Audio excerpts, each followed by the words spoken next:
It's been so long since I have done a walkthrough challenge on TryHackMe. So that's what I'm going to try in today's video. It's going to be a shorter one. Uh, and the room name is called Mobile Acquisition. Uh, Prepare for mobile acquisition with the challenges and methods used throughout the process. And that's the tagline. Uh, Mobile acquisition. By seeing its name, you might have guessed it. It's all about acquiring artifacts from mobile devices for a forensic exercise. Um, Let me tell you the importance of acquiring or inspecting or learning the forensics of mobile devices. If you say an enterprise, in the enterprise there will be various systems, servers, workstations. Apart from that, their employees must be using mobile phones. These days, everyone is using smartphone, and they must be having some sort of applications related to their office work. I mean, their office related application on their mobile phone. The organizations often keen on protecting their enterprise workstations, but the same amount of focus wouldn't be there on their employees' mobile devices. I hope you understood what I'm trying to say. So the mobile devices are often a lucrative target for any threat actor. So it's essential, as a security professional, it's essential to learn some forensic skills of mobile devices, how to do some mobile forensics. It's essential. So this particular TryHackMe room could be just an entry point to learn that forensics. Let's start doing it. I have already done this particular room, so I've just reset the progress, but I'm sure that you'll be learning something at the end of this room. Okay, so let's go to the introduction. Mobile devices have become a gold mine for digital forensic investigators. They are used daily and can reveal large amount of personal, behavioral, and communication data. And in this room, you will uncover, okay, they briefly introduced that room. They are mentioning, they are giving some intro about this room. You will learn how these devices fit into the wider digital forensics process, common challenges that make these investigations difficult, and why threat groups are increasingly focusing on them. And that's what I just explained. And also how the mobile device manufacturers, the one who produces mobile devices, enforced the security features, security controls on their devices, and how it can be breaked to grab the artifacts. So we are going to learn all these things. And the learning objectives: discover how mobile devices can play a pivotal role in forensic investigation. Learn about wider legal and political discussions surrounding mobile device security and privacy, how manufacturers are securing their devices against data acquisition, and uncover how advanced persistent threat groups are shifting tactics to target mobile devices, and become familiar with mobile device specific acquisition techniques. So acquisition is the first step in your forensic investigation. So when there is an incident on any mobile device, you must preserve the artifacts. So you need to make sure that the artifacts are preserved, and once you made sure that, you can start retrieving the artifacts from the allegedly infected devices, and then you can start analyzing those artifacts to find the root cause of the incidents and the impact of the incident. So obviously this mobile acquisition comes in a first place. Okay, the prerequisites, they gave some prerequisites, but I don't think it gives some technical stuff. This is just some legal aspects that you need to keep in your mind before you start doing the forensics investigation. So that's what they mentioned in this. I'm not sure about this forensic imaging, but I'm sure mobile acquisition should be the first step that you should be learning. More theory here in this room as well. Let's move on. Nothing to answer here. Mobile devices within digital forensics. In today's world, mobile devices are increasingly powerful form of technology widely adopted worldwide. These mobile devices such as smartphones hold some of our most personal data, conversation deeply integrated into our daily lives, and that's true. They are an absolute treasure trove of potential evidence for an analyst.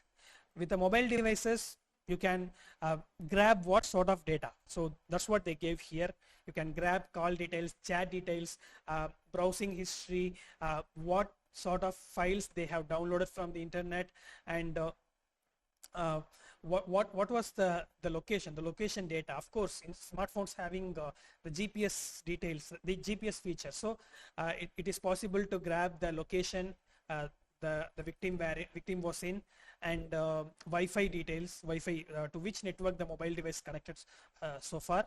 So there are plenty of details that you can gather from a mobile device. So that's what they gave here. And mobile device landscape. When we discuss mobile device, these include everything from smartphones to wearable technologies such as smart watches. So they say it's applicable to smart watches too. And with this room, we will focus smartphones and the acquisition of methods, various protection covered extended for this. Okay, it's a debate as old as time. Excuse me. Android versus iPhone. In fact, as of the time of writing, Android holds 72% market share. They also gave one website that is actually displaying some statistics, but that's not very important. It's obvious, it's apparent that Android is ubiquitous. Android is used by more end users than iOS. And they also gave multiple manufacturers of Android mobiles, and which ship mobile products with Android installed due to their how Android can be customized. All right, I hope you already know that Android is actually an open source operating system, while iOS is proprietary. Okay, mobile devices forensics in real world. Across the world, mobile devices have played a pivotal role in criminal, civil, and incident response investigations. This has sparked a fiery debate between privacy and investigatory powers. More than or later, you may recall the prolific police investigation. Yeah, these are all the stories. They gave one example in history how a mobile forensic helped to solve criminal cases. So that's what they tried to mention. Move on. Entry point. Mobile devices are a great initial access. As I said, mobile devices are always a lucrative target for a threat actor, because when an end user or a user works in a particular enterprise trying to install or installed any collaboration tools like Teams, Outlook, and using it in their mobile phone, if it is not properly protected, the threat actor could exploit that, and there is a risk of data leak, and also the cyber attack. Through the mobile device, it is possible to get into the organization. That's what they meant here as entry point. And the same artifacts are helpful to analysts to also extend to an attacker, building a timeline of behavior, identifying associates. Okay, more story. In what country was it where there is a famous example of mobile devices being used within investigation? I think that's all. This is the story. I think this is the answer. South Africa. What is the technical term of the device that has become the initial access method of an attacker? Entry point maybe? Let's see. Yeah, that's the answer. Moving to the next one. Challenges within mobile device forensics. Manufacturer protections. As I said, as threat actor evolves, the mobile device manufacturers are also evolving. They are actually adapting latest security controls. They are forging their security. They're actually trying to fortify their security, and nowadays it became difficult task to acquire every artifacts from the lower level, from the scratch. So that's what they discussed in this section. Modern mobile devices boast significantly security mechanisms. While you will learn more about this specifically throughout the rest of the module, let's introduce you to some now. Features such as full disk and file-based encryption have become a standard on modern devices, requiring some form of authentication. PIN, Face ID, they are talking about the authentication to unlock the device. And with data having various states in which it is or it isn't readable. For example, before first unlock, actually they mentioned the technique, I guess. Before first unlock, require authentication every time, only need to authenticate once. These are all the type of authentications. All right, moving on. While disk and file encryption is not a new hurdle in digital forensics, it poses significant difficulty in acquisition. Mobile manufacturers have gone to great lengths to protect user data and their devices. Let's list some of the common protections that Android and iOS share at high level. So they just mentioned, they just gave some of the protections at higher level. So it will be giving you some insights. Mechanisms: full disk and file based encryption. Explanation: unless authenticated or bypassed, forensic tooling cannot analyze the data stored within a device. Individual files can be encrypted with different keys. So that's what they mentioned here. Encrypting full disk at once, or applying individual encryption schemes for every file. So that's what they mentioned. And isolated encryption keys. Android and iOS both use a dedicated hardware component. So this is actually a concept of using a dedicated hardware to store secrets, such as keys used for encryption, right? That's what they mentioned. And secure boot process. It ensures that only trusted and verified code from manufacturer can load, preventing tampering. An old investigation technique used a custom bootloader that bypassed a wide range of security mechanisms. Okay, moving on. Sandboxing. It's a new technique, I bet. Like Docker. We are aware of the Docker, right? So similarly, in mobile also there is a sandboxing feature. The application will be running on a separate sandbox, completely isolated from its host operating system. Applications runs within their own environment. That's what I mentioned just now. Lockout wiping. These devices can be configured to wipe themselves after a certain number of unsuccessful authentication attempts. This is actually, I mean, most of you have heard this one. When you try a wrong password, wrong PIN, the data might have, can be configured to destroy automatically. So that's what the feature is called, lockout wiping. And remote wiping. I guess this feature is particularly in iOS device. I'm not an iOS user. I'm not a Mac. I mean, I'm not an iOS user, so I don't know about this. But I heard there is an option called Find My on iOS device. So it is possible to, if your device is lost, it is possible to wipe all the data on the device from another device by simply using that Find My option. So that is one thing.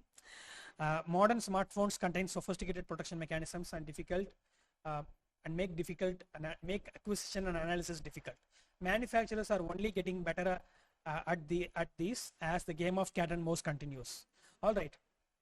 So here they gave some legal debates. Numerous legal and political challenges have surrounded the mobile device investigation process, especially in recent years. For example, regarding encryption, we are seeing databases are about the protection of individual privacy and the balance between public safety and law enforcement. In very recent history, at the time of writing, Apple withdrew its advanced data protection feature in the UK. There are some legal conflicts between the government and the mobile device manufacturers. When they bring this kind of protection mechanisms, it was actually intended to give some additional security and the privacy to the end user, but at the same time, the law enforcement might be disappointed with such enforcements, because it might be a kind of a deterrence to their investigation in case of criminal activities. So that's a conflict, the legal conflict that arises between these two parties. That's what they mentioned, and we have seen all. We will continue. Okay, these are all the same legal debates. Detecting malware. Excuse me. Detecting malicious behavior on mobile devices is notably difficult. As previously mentioned, malicious applications disguise themselves as legitimate utilities and perform nasty tricks behind the scenes. It's not like, for example, you can bring your favorite disassembler on your iPhone to analyze an app. Coupled with the fact that the monitoring agents such as EDR are still catching up to mobile devices, these devices are generally less monitored on corporate network than any on company workstation. So this is the point I mentioned in the beginning of the video. Mobile devices are often less monitored compared to their organization main workstation. These devices are designed to be user-friendly as possible due to marketing terms about security. They have heard from manufacturers, users will often have a lower guard when clicking links. Older smartphones may not have as sophisticated security mechanisms, or by exploiting 0 days, you may come across malware that could rootkit the device completely, disguising itself. Okay, here is a glimpse of warning about using older smartphones. Which manufacturer protection prevents untrusted code from loading during the boot? And that is called secure boot process. So I guess that should be the answer. So this room is completely a beginner friendly, so it is so easy. Are encryption keys stored in software or hardware? We have already witnessed a mechanism where encryption keys are stored in a dedicated hardware, and that's what they meant here. All right, APTs meet mobile devices. So here they gave a screenshot of an Android application which is present on Google Play Store. This was actually a malware. That's what they mentioned here. Mobile devices are an enticing target for a motivated attacker. This task introduces you how threat actors shift gears and focus on these juicy targets. App Store malware. It is not guaranteed that every application on Google Play is legit. Even though they do some vetting process before they allow an application into a Play Store, the application somehow evade these things, and the threat actor somehow brings this kind of evasive malwares on Play Store. So that's what they mentioned here. A famous example, okay, so this is just a famous example. And spyware and surveillance. The uncovering of Pegasus, a very sophisticated piece of malware designed for surveillance purposes. I think in last couple of years you might have came across this term Pegasus. If you are particularly in India, you might have come across it because Pegasus is actually an Android spyware provided by Israeli company, and in India, the government allegedly, I'm not sure, I don't want to get into those things, but there were some conflict between the opposition party and the ruling party in India regarding this Pegasus spyware. So that's the thing, and often gaining access to zero interaction. Okay, they said it was a sophisticated spyware, so they gave some capabilities of that spyware. Pegasus used a combination of one-click and zero-click attacks known as blast pass. So let's see what is blast pass. NSO group. NSO is the group. I guess they are the one who distributed or the vendor of Pegasus spyware. Yes. And requiring the user only to click the URL or no click at all. If you would like to learn more about sophisticated malware, Citizen Lab published numerous research articles can be found here. So I would highly recommend you to go through this room. So when you come across this kind of walkthrough rooms, you'll be getting a lot of resources, links to a lot of resources. Okay, fine. Let's try to answer this. What app store was found to have malicious applications available to user? Google Play. Simple one. What's the name of the sophisticated malware that used a combination of one click and zero click? Pegasus. Fine. Let's move on to the main topic, acquisition techniques. Acquisition is performed at very early stages of the mobile forensics process. Acquisition is the process of gathering data from mobile device using a range of techniques in a forensically sound manner. This task will explore four main acquisition techniques. So they are actually categorizing this acquisition process into four different things based on the approach and also the data, what sort of data you will be getting, how depth you can dig to gather the data. So it's all depends on that. So let's see the levels of acquisition. When we discuss the acquisition levels, we refer to the depth and method required to extract data from the device. The techniques and acquisition methods used are determined by a mixture of various factors, including the ones listed below. Age of device, security mechanisms in place. So before you are deciding which method you are going to pick, you should consider these factors in your mind. Age of device, security mechanisms in place, whether it's authenticated device or unauthenticated device, or availability of tooling, what sort of tools you can get for your analysis, and the depth of data we wish to retrieve. So these are all the things you need to keep in your mind before you start acquiring data from a mobile device. Moving on, acquisition method. There are four methods as they said before. Manual method. Let's see what it is. Manual acquisition involves manually interacting with the device to gather information such as, you are accessing the device manually, scrolling up and down, opening an application, seeing the data and downloading the data, downloading the file from device. So that's called manual acquisition. This will always be giving you some data at some higher level only. It won't give the data at in depth. For example, if you have deleted some critical data from the device, then by using this method you cannot retrieve that.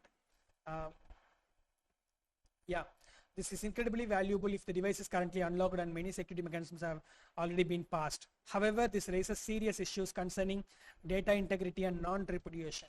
So when you are lively accessing the device and that from that you are trying to gather the data, you might be facing some issues regarding the data tampering, because you might accidentally tamper the data or you might accidentally lose some sensitive data. So that's what they mentioned. And the level of access, as I said, it will only give you the higher level or minimal access to the artifacts. And the second one is logical acquisition.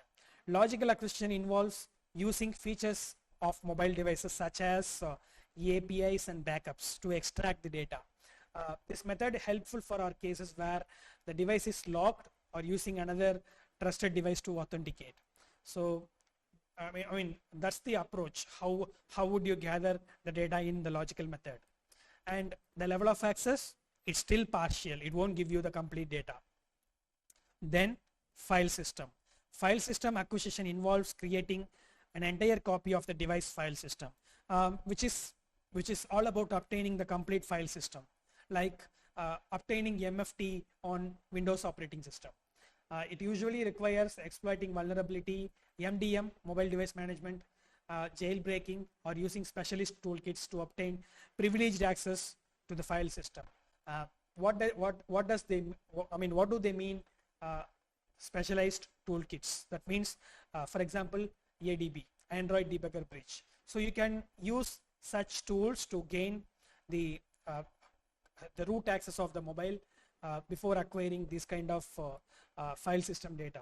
And the level of access, substantial. You will almost get, you'll be getting the almost of the data. And the last one is the physical and the most powerful, and it will give you the control. It will give you the complete data, an entire bit for bit image of the device, allowing deleted data to be recovered. Difficult with modern devices due to extensive security mechanisms. However, incredibly valuable, especially with older devices. Full on devices without encryption at rest. So what does they mean, encryption at rest? Encrypting the data when the data stored on the disk. If there is no encryption, it will be very effective. Then maintaining access. Like traditional digital devices, preserving access is a key objective for analysts. For example, if a device is unlocked, we must ensure it remain unlocked. An unlocked device is the best scenario for an analyst, as the security mechanisms have already been bypassed. Disabling the lock screen timer, which can be configured. Okay, so they are mentioning about disabling that screen lock, and additionally enable the airplane mode. So this is a best advisory that I've seen in this room, enabling airplane mode before you start collecting the artifacts, because when you enable the airplane mode, it will be shutting down all those network connections. So there is no chance to tamper the data that you are handling with. Then the next one is manual acquisition. This method of acquisition is often considered a preliminary means of retrieving data within investigation process. Manual acquisition involves collecting evidence by navigating around the phone, opening various apps, messages, and taking pictures of information present using another device. While manual acquisition requires device to be unlocked, it can be a great way to get the information. Again, they're giving the same kind of information, and once again they have explained the logical acquisition in depth. Provides much more data than manual acquisition, but okay, the same stuff. And here they gave an example. This can be done using tools such as 3U tools, EACS, and libmobile device. Let me open this. Libmobile device, a cross-platform FOSS library written in C to communicate iOS natively. Looks like it's an open source. They gave a GitHub link. I guess it's an open source. It's an open source utility, so you can use this utility to perform this logical acquisition activities. Let me search this 3U tools as well. The best one for all-in-one, the best all-in-one tool for iOS users. I think there is a support for Android devices as well. ESS software, data recovery, backup, partition manager. So these are all the paid utilities, commercial utilities. And there is a tool called using libmobile device to create backup for iOS. So they are using this particular open source utility, and in that utility there is an application called iDevice Backup 2. So this is actually used to back up the iOS device. So this is the command to create the backup of an iOS device. Using ADB to create backup for Android. So Android debugger bridge is especially used to interact with Android devices. So this is the command to create the backup for an Android device. Moving on, the next one is file system acquisition. I don't want to get into the theory once again, but you can see using ADB to create the file system extraction for Android. This is the command. ADB pull data / data is actually the directory where it contains the, I guess, the critical system files, I suppose, or the user data. I think that's what carried here. And you can simply pull the data by using the ADB. All right. If I wanted to recover deleted data, what acquisition method I would try? This acquisition method creates bit for bit image for the device storage. So this is nothing but physical acquisition. So this is the most powerful acquisition method. Which acquisition method involves using features of operating system to extract data? Let's see the hint. Using the backup feature of the device popular choice. I guess this is logical acquisition. Yes. What is the name of the tool that can be used to perform backup of an iPhone via CLI? And we have already seen that. You can see the device name, iDevice Backup 2. So that's the device name. That's an application name that can be used to back up the iOS device. iDevice Backup 2.